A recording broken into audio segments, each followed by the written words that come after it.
La délégation sud-africaine a marché sur la corde raide lors de sa rencontre avec le président des États-Unis Donald Trump à la Maison-Blanche. La bombe a explosé lorsque Donald Trump a évoqué, sans fondement, l'existence d'un soi-disant génocide.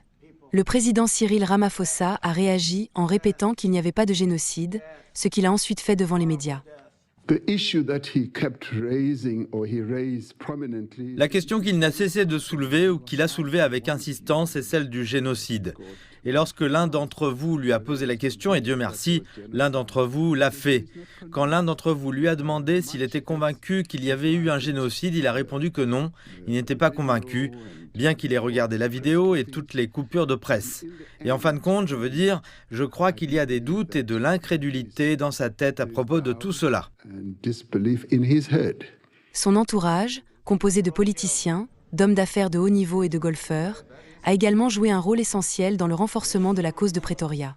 Les meurtres dans les fermes, tout en faisant partie d'une tendance générale de la criminalité, font que l'Afrique du Sud se trouve confrontée à un récit inventé mis en avant par Elon Musk.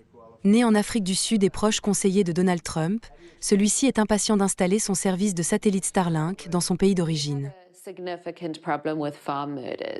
Nous avons un problème important avec les meurtres dans les fermes.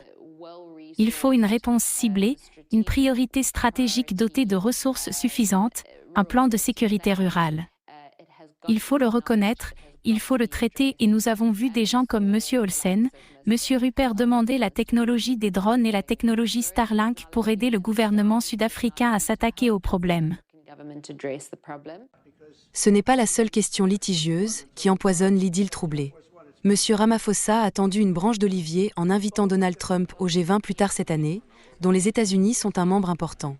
Mais les relations de plus en plus étroites de l'Afrique du Sud avec les pays du Sud et un coup d'éclat contre Israël dans son conflit avec la Palestine pourraient éclipser la décision de M. Trump.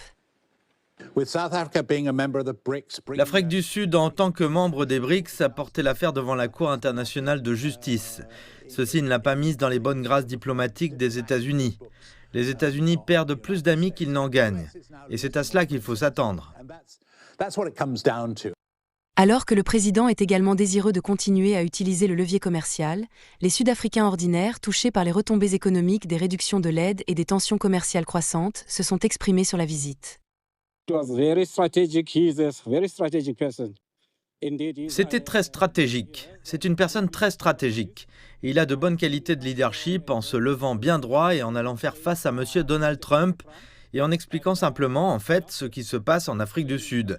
Les gens là-bas répandent la rumeur qu'il y a un génocide dans notre pays, alors que ce n'est pas le cas.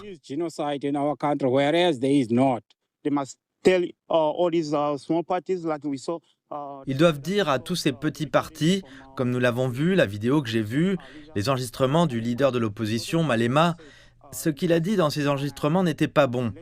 Et disons qu'il doit apprendre de cette erreur et ne pas se contenter de dire que tuer n'est pas une solution.